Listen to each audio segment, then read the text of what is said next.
Hello again.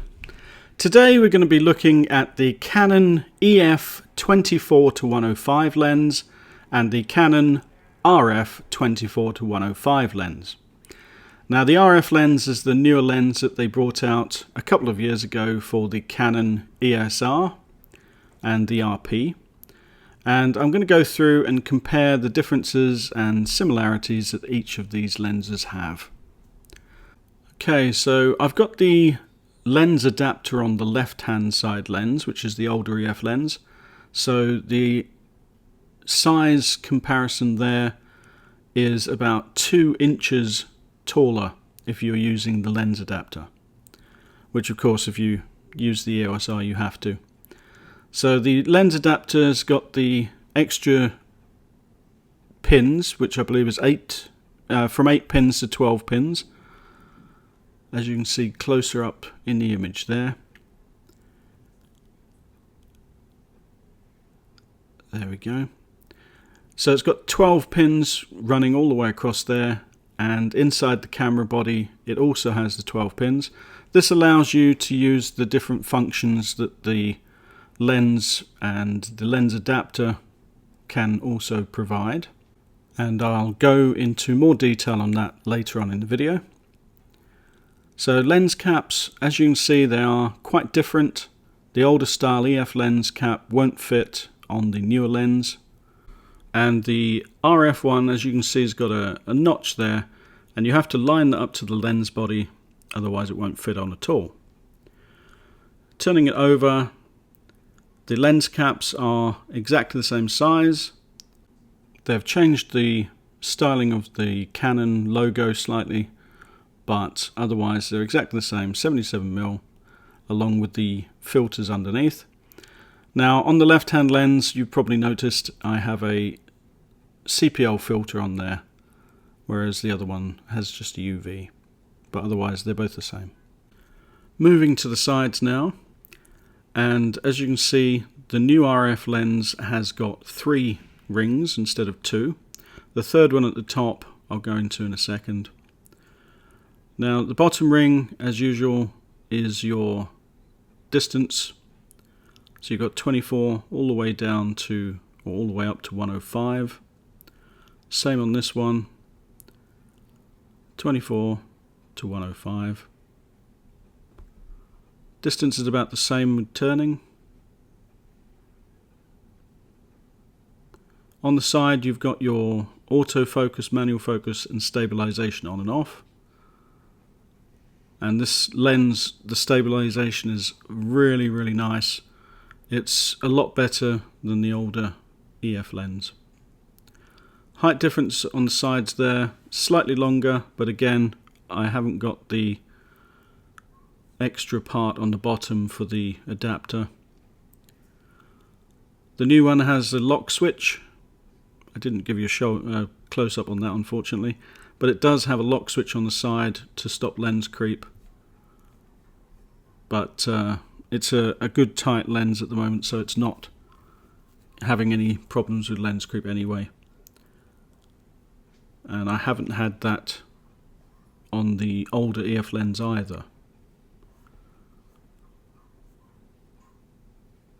I'll give you some sample shots in a few minutes to show you the difference, but the RF lens I have noticed as being much clearer, much sharper, quieter and faster with the autofocus.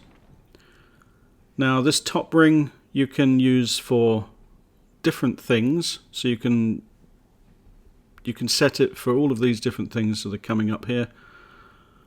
Okay, so you can set it for any of those different things, so when you're using the lens you can adjust it quickly if you want to.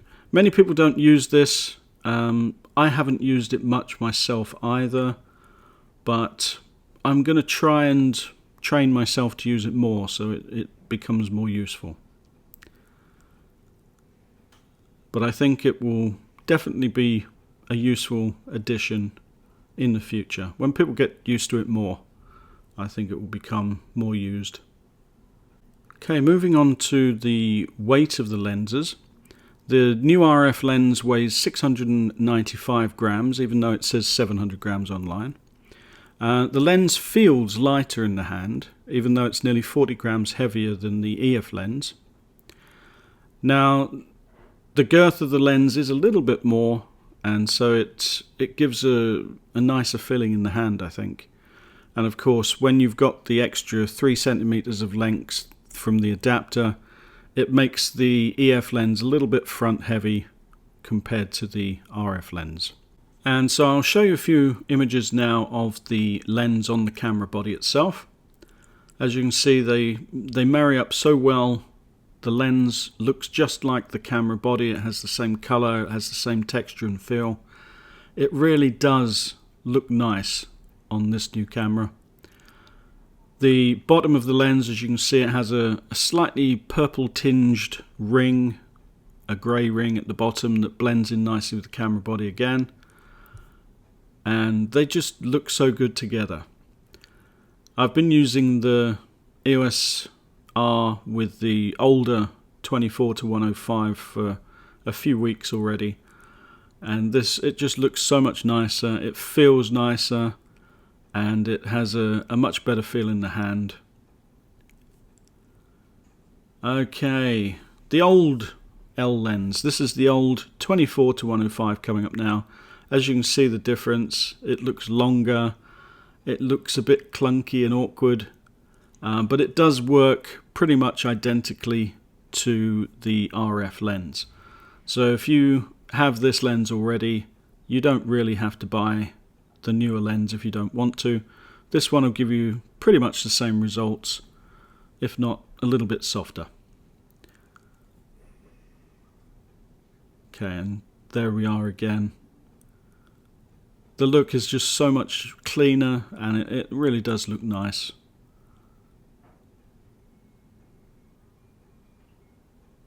Yeah, definitely much improved. Okay, some test shots. Now this is with the old 24-105 EF lens and with the new RF. As you can see, it's got a warmer image. Color accuracy is more. The wood effect table that I'm using does have a much more warm color, and all of the images are showing that across the board. Now this is the Canon RF versus the iPhone.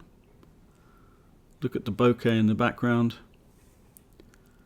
People keep saying that the iPhone 11 is such a good camera, but you put it up against an actual camera and you can see the difference. You see his hair here is all blurred into the background. It's not good. Right, I'll just go through a few of the other little things. So the camera hood is also new on the new RF lens. This is the older one. And as you see, it's got like a furry felt inside, which collects a lot of dust, but it does give a good photo, and it does stop the light from reflecting onto the lens. So it's a good hood. This is the new RF lens hood, and it's got this grooved pattern inside. It's got a load of ridges. It's just made of plastic, and it has a locking mechanism on the side of it, which I haven't really needed a locking mechanism ever before. It does look a lot cleaner, and of course new things always tend to look slightly better.